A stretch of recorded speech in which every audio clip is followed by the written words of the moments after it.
Everything that he's seen to this point in life, we're going to put some love and light into that. And you hear my hands snap when I move energy. They don't snap over here, but you can hear the electricity around his body moving through my hands. Then the next position would be underneath the head. And you bring your both hands together and you let your hands just soften and receive the occipital ridge, the back of the brain. And I usually like to do a little bit of a massage and just pull those muscles that can get tight and maybe pull the neck a little bit to kind of loosen it up. There's a gland in the back of the brainstem called the amygdala. And the amygdala holds all your past memory of traumatic memories and traumas and things that have happened to you. So this is, to me, one of the best positions is to receive somebody and to help run some energy into that particular gland to release it. This is the brainstem, feeds the cardiac system and the respiratory system. And you just very slowly bring your hands out and you bring your palms over the ears, and now we're going to clear everything his eardrums have picked up for vibrations to this point and start to clear things that he's heard that might have caused him to have traumatic experiences and memories.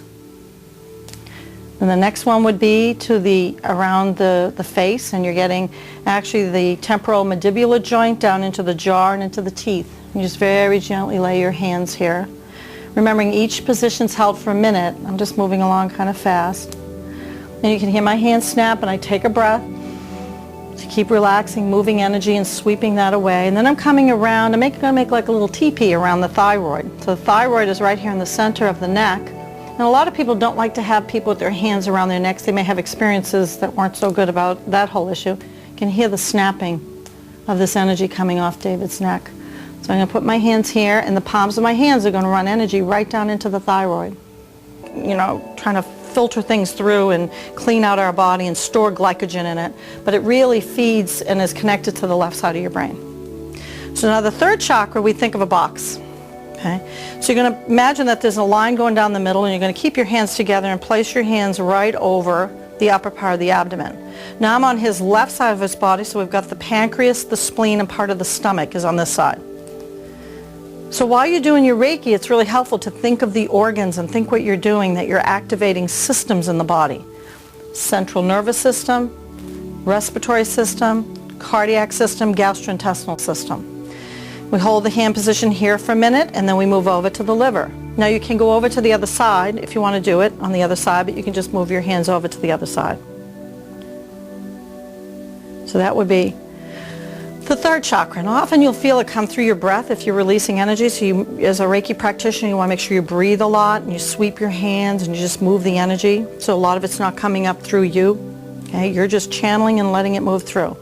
So the second chakra deals with the reproductive system. Because David's a man, we're going to be working on the side of his hips. With females, we would be doing a V position. Okay, and running energy into the ovaries. But here what we're going to do is direct the flow of the energy down through his pelvis. It will get to the gonads and the testes by running energy through the second chakra. And you do a hand position over here, the same thing on this side. So now we're coming into the first chakra, which is structure, the root chakra. And we're going to place our hand on the upper part of the thigh bone and on the knee. And we're running energy not only into the knee joint and the hip joint, but also through this femur, okay, with the largest bone in the body, running it clockwise. Just like the earth spins clockwise and the clocks go clockwise, that's how you want your flow of energy to go. Then from here, you're going to come all the way down, touching the knee again, and you're going to come down to the ankle, and you're going to be sending it through the tibia and fibula. There are two bones on the bottom of the leg. You've got the joints. So Reiki is very good for arthritis and conditions that have a lot of buildup of energy that gets stuck in the joints. Sometimes we have a hard time to let things go, and we might actually build up some of the energy in the parts of our body. And then you're going to come down, and you can place one hand under the foot and one on top of the foot.